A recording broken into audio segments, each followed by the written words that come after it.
Muy buenos días. En esta ocasión haré una explicación a manera de síntesis de los principales componentes de los sistemas hidráulicos desde el punto de vista de su simbología, ofrecida por una de las normas más difundidas internacionalmente, como es la ISO. La hidráulica tiene muchos componentes y es la tecnología que se usa para transmitir fuerzas, grandes fuerzas y movimientos a nivel industrial. No solamente está la norma ISO, sino que puede estar también la norma del Comité Europeo de Transmisiones Oleodinámicas y Neumáticas, de la CETOP. También está la American Standardizing Association, ASA, que nos muestra una serie de componentes, pero que en realidad han venido siendo estandarizados en una norma conjunta, que es la norma ISO 1219.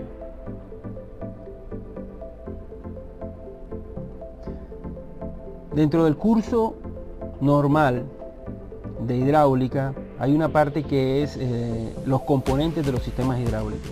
Allí se tocaron diferentes temas: la aplicación, el funcionamiento, las partes y uno muy importante, que es la simbología.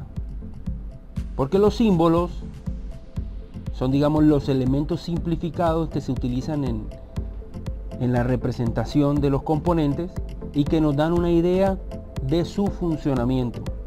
Sin embargo, estos símbolos no nos dan mucha idea acerca de su tamaño, es decir, el caudal que va a pasar por ellos, el diámetro del racor que va a utilizar, las tuberías que van a conectar, los accesorios, y para eso se necesitan entonces una información adicional, que son unas anotaciones, unas aclaraciones de las especificaciones. Entonces aquí comenzaremos con todos los componentes de los sistemas hidráulicos, desde la parte de la generación de el flujo a alta presión correspondiente al grupo de accionamiento, como todos los elementos de control llamados válvulas, así como también los actuadores, que vienen siendo los elementos que desarrollan el trabajo.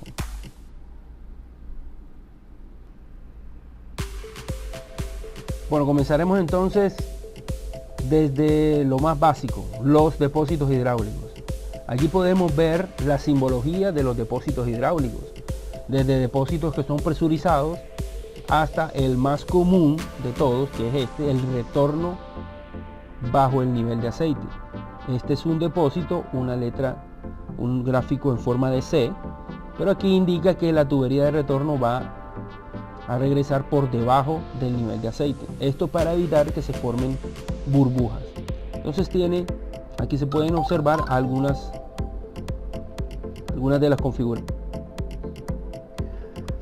Los depósitos más comunes son aquellos depósitos que son aireados. Básicamente es que tienen un punto de comunicación a través de un filtro en donde puede entrar y salir el aire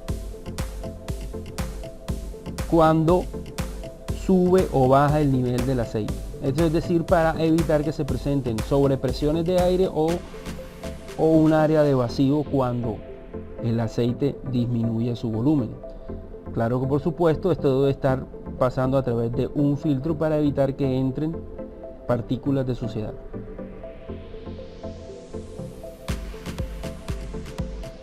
Los filtros. Bueno, los filtros son el principal componente dentro del sistema de protección del equipo.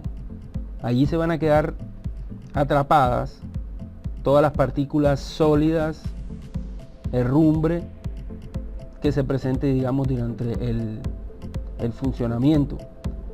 Principalmente los filtros se pueden ubicar en la línea de succión antes de la bomba, filtros de alta presión después de la bomba, o el más común de todos los filtros, pues prácticamente es el filtro en la tubería de retorno. Dice que antes de que regrese al depósito, pues pasa por el filtro, y es el más económico, porque es un filtro de baja presión. Aquí podemos ver que este está catalogado a 10 micrones, quiere decir que aquí va a atrapar todas las partículas mayores de 10 micrones. Los filtros en general deben de trabajar en paralelo con una válvula de cheque, de tal manera que cuando ellos se saturen, pues entonces el aceite pasará por la válvula de cheque y no se impida, digamos, el flujo de aceite. Aquí podemos ver la simbología de las bombas hidráulicas.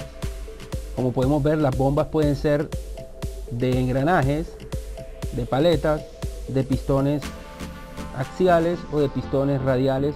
Esos son los principales tipos de bombas. Sin embargo, todas tienen prácticamente este mismo símbolo, un círculo con un triángulo negro que va saliendo. Aquí por lo menos vemos una bomba, tiene el conector del eje con tubería de entrada, tubería de salida, de descarga, y prácticamente tiene un solo sentido de giro y no tiene regulación de velocidad. Esta bomba tiene un solo sentido de giro y se le puede regular el caudal, es decir, que tiene internamente un mecanismo para variar el desplazamiento de la bomba. Aquí puede decir una bomba de doble sentido de giro con caudal variable y una bomba de doble sentido de giro pero con caudal fijo. Recuerden que las bombas son las encargadas de transformar la energía mecánica que viene en el eje y convertirla en energía hidráulica en términos de presión y de caudal.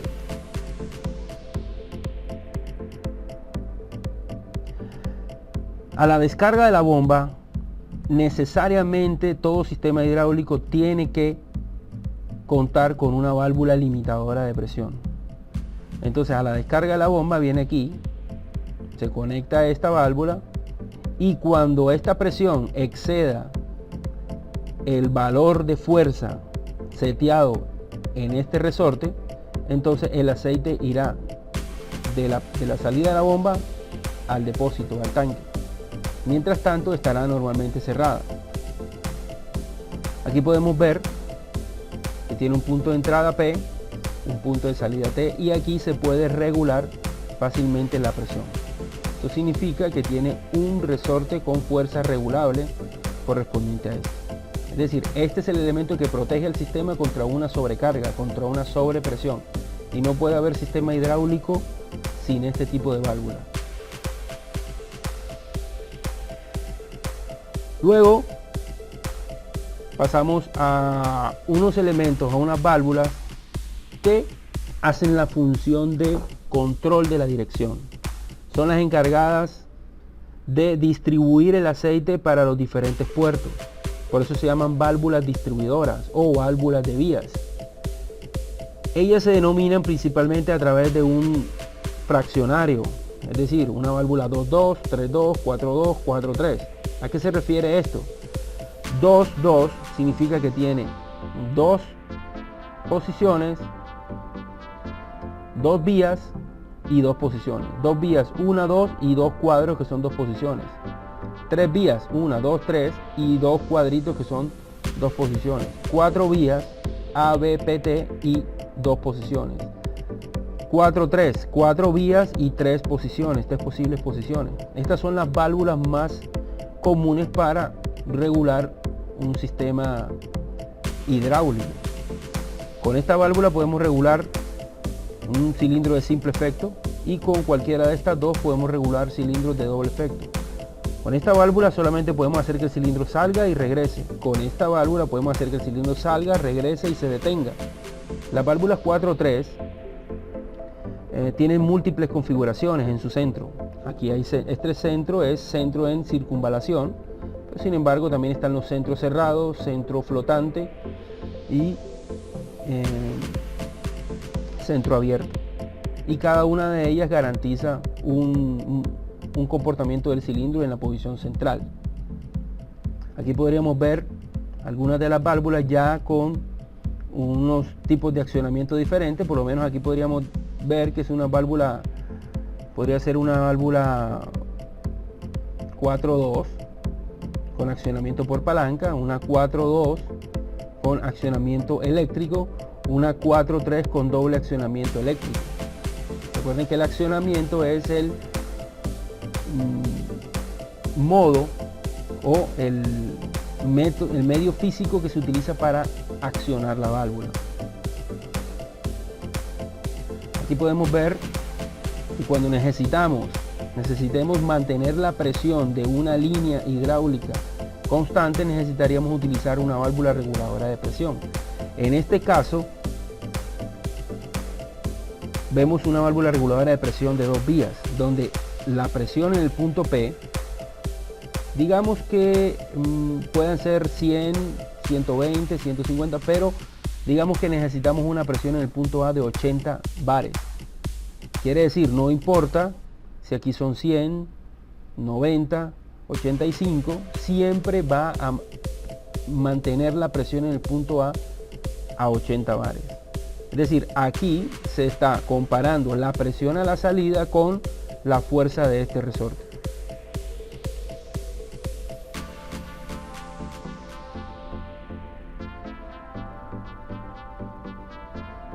Cuando se requiera de un control de presión mucho mejor, se puede utilizar una válvula reguladora de presión de 3 vías con orificio de escape. Ya esta válvula tiene 3 vías. En este caso, el punto P, punto de alimentación, el punto A, salida de presión regulada, y aquí hay un punto P donde el aceite que está en exceso, que genera el exceso de presión, se puede ir al tanque. Es decir, también tiene algo de funcionamiento de válvula limitadora de presión.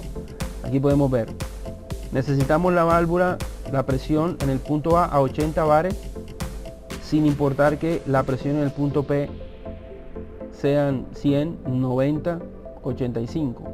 Para que ellas regulen siempre tiene que haber mayor presión en el punto P que en el punto A. En algunos casos le dice que son válvulas reguladoras de presión. Aquí por lo menos está comparando la presión a la salida contra la fuerza del resorte. Cuando en el punto A hay una presión excesiva, ese exceso de presión se debe a una cantidad de aceite que se puede ir al depósito.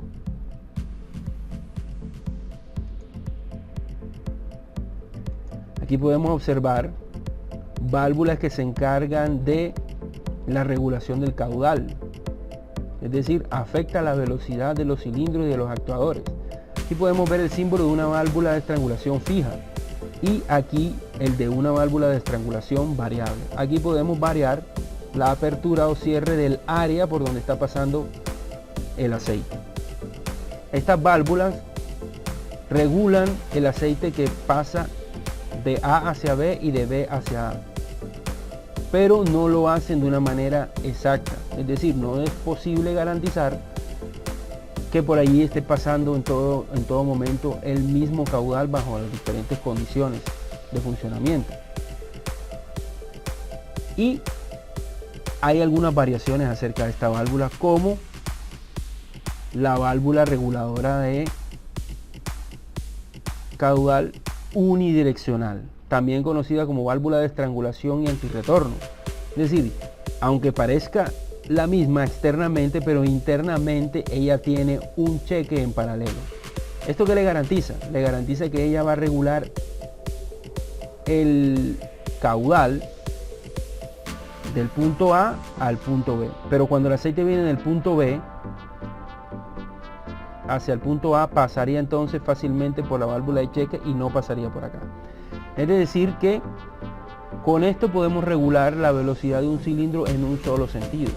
Si se quiere regular de forma independiente la velocidad de un cilindro de un motor en forma por aparte, la entrada y la salida, pues se deberían de utilizar dos, una a cada lado del cilindro.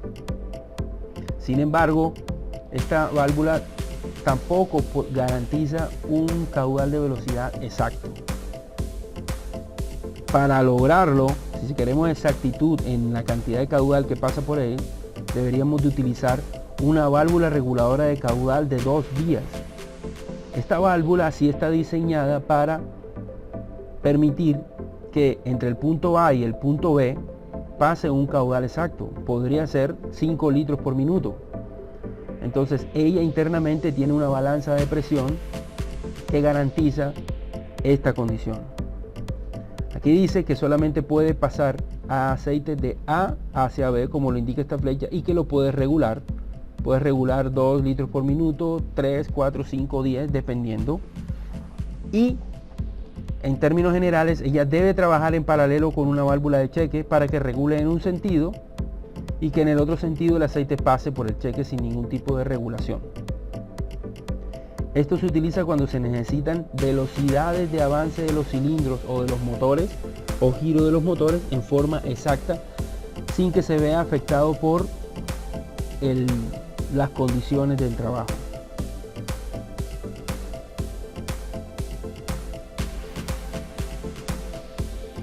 Aquí podemos ver el símbolo de la válvula de cheque.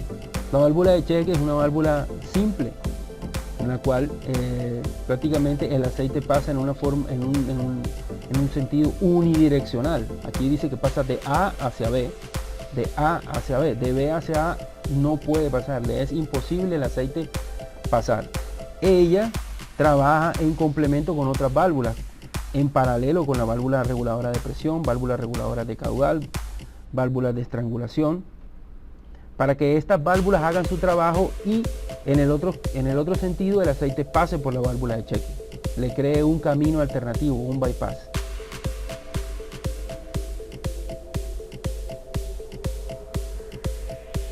Una válvula común, simple, una válvula de cierre para abrir o cerrar un conducto, una vía. Simplemente según la norma, ahí esa válvula, así como está alineada con la tubería, está abierta, y cuando la palanca o manija está formando un ángulo de 90 grados es porque está completamente cerrada. Válvulas de cierre para abrir o cerrar manualmente algunas conexiones. Aquí podemos ver una válvula de cheque desbloqueable. Es utilizada ¿para qué? Para permitir que el aceite, por mucha presión que tenga en el punto B, no pueda pasar al punto A. Es decir, ella de por sí se comporta como una válvula de cheque. De A hacia B pasa el aceite, de B hacia A no puede pasar. Entonces, se utiliza cuando se quieren mantener cargas suspendidas.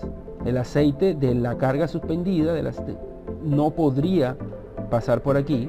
Sin embargo, si esa carga se quiere bajar, entonces lo que se puede hacer es desbloquear la válvula con la señal X. Por eso se llama una válvula de cheque desbloqueable. Y de esa manera se puede ir bajando la carga cuando se desee. Pero si se quiere mantener la carga arriba, allí va a quedar, porque esta válvula le impide que el aceite que está en la recámara del cilindro se evacúe. Aquí podemos ver los actuadores. Los actuadores hidráulicos. Aquí podemos ver cilindros de simple efecto. Uno que retorna por la misma fuerza exterior. Generalmente estos trabajan en forma vertical. Son cilindros de simple efecto porque solamente necesitan una sola toma de alimentación de aceite a presión. O los cilindros que tienen retorno por muelle, o cilindros de simple efecto telescópicos. Estos necesariamente deben de retornar por su propio peso. Aquí podemos ver algunas de las configuraciones que tienen estos cilindros a nivel industrial. Y podemos ver algunos cilindros de doble efecto, de doble vástago y cilindro diferencial. Cilindro diferencial, ¿por qué? Porque el área de este cilindro es el doble del área de este lado del cilindro. Entonces se utilizan para algunas aplicaciones especiales. Aquí podemos ver algunas de las imágenes que representan a los cilindros de doble efecto. Doble efecto, doble vástago, generalmente utilizado para direcciones en maquinaria agrícola, maquinaria de construcción.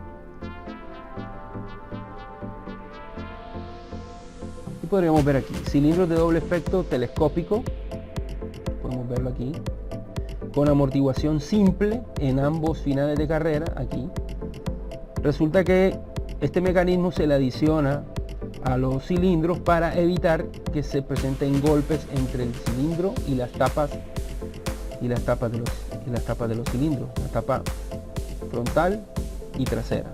Entonces al final del recorrido existe una pequeña pequeño colchón de aceite que evita el golpe y que protege el cilindro. Esto significa que tiene amortiguación, pero no regulable. Esta es amortiguación regulable. Cilindros telescópicos de doble efecto, utilizados para grúas. Aquí podemos ver el motor hidráulico, las diferentes configuraciones y simbología del motor hidráulico. Fíjense que es bastante parecido al de la bomba hidráulica, solamente que aquí el triángulo es negro y apunta adentro. Quiere decir que el fluido a alta presión entra y genera un trabajo de eje acá en el eje. ¿Sí? Entra a alta presión, hace el trabajo y el aceite sale y da como resultado un movimiento de eje, un giro de eje con bastante torque. Aquí motores hidráulicos con desplazamiento fijo, con un solo sentido de giro y con doble sentido de giro. Aquí motores hidráulicos con desplazamiento variable y con un solo sentido de giro y con desplazamiento variable con doble sentido de giro. Aquí podríamos ver que son motores, pueden ser motores de paletas o motores de pistones radiales. El acumulador. El acumulador es prácticamente un accesorio de los sistemas hidráulicos que mejora el rendimiento de dichos sistemas. Le sirve en ocasiones como de almacenaje de aceite a presión en caso que la máquina se quede sin fluido eléctrico, sin el caudal a presión que genera la bomba. Entonces el aceite que queda aquí almacenado a presión sirve para terminar de hacer algunas labores. También sirve para absorber fluctuaciones del líquido y también en algunas ocasiones sirve para compensar algunas fugas que se presentan en los sistemas. Pero esta vejiga o este acumulador, que es el más común, el acumulador de vejiga, pues no trabaja solo, él trabaja realmente como haciendo parte de un conjunto de elementos. Aquí por lo menos este es el acumulador que presenta la empresa Festo y este es el acumulador que presenta la empresa SMC. Igual tienen cosas parecidas. ¿Y cómo funciona? Siempre trabajan con una válvula que les va a permitir la entrada o salida de aceite al acumulador. Tienen una válvula limitadora de presión que nos va a permitir definir cuál es la presión a la cual vamos a guardar el aceite en el depósito. Un manómetro que nos indica la presión a la cual está el aceite en el acumulador. Aquí por lo menos si está en esta posición la válvula, pues el aceite está contenido allí a la presión que se requiera. Si se conecta el sistema con esta línea, entonces el aceite va llenando el depósito hasta la presión que está definida en la limitadora. Cuando se hace llena, el aceite se va al tanque. Y en esta posición, si lo conectamos en el punto medio, pues el aceite iría del depósito del acumulador al depósito. Entonces aquí podemos manipular esta válvula para llenar, cargar o mantener el aceite. Lo mismo aquí, solamente que aquí se hace con unas válvulas de cierre. Para poder llenar el depósito, se abre esta válvula, el depósito, la vejiga se llena a la presión de la limitadora. Cuando se llena a esa presión, pues el aceite se irá al tanque. Se cierra esta válvula, se mantiene el aceite allí guardado. Cuando se quiera utilizar el aceite, pues se abre nuevamente para que el aceite vaya al sistema. O si se quiere vaciar el aceite del acumulador, se abre esta válvula para que se vaya al tanque. Entonces, son dos modelos que hacen prácticamente lo mismo.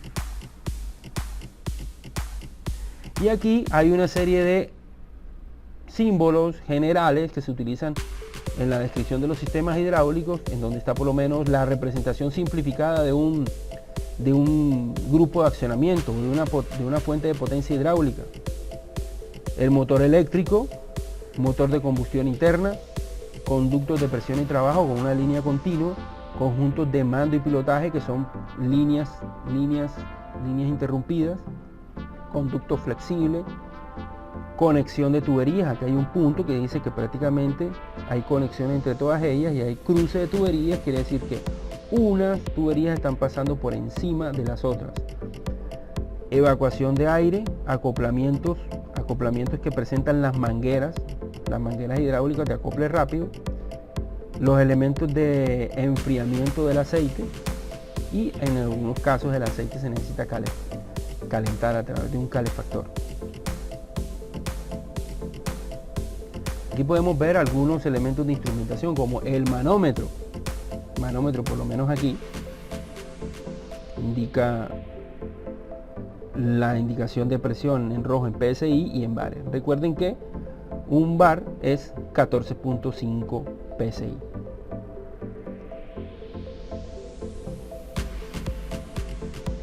El termómetro y nos indica por lo menos la temperatura en grados Fahrenheit o grados centígrados, que son los niveles de presión más comunes. Y todo sistema hidráulico en su depósito debe tener un indicador de nivel, si está bajo, si está alto o si está en buenas condiciones, para poder visualizar qué tipo de nivel tiene.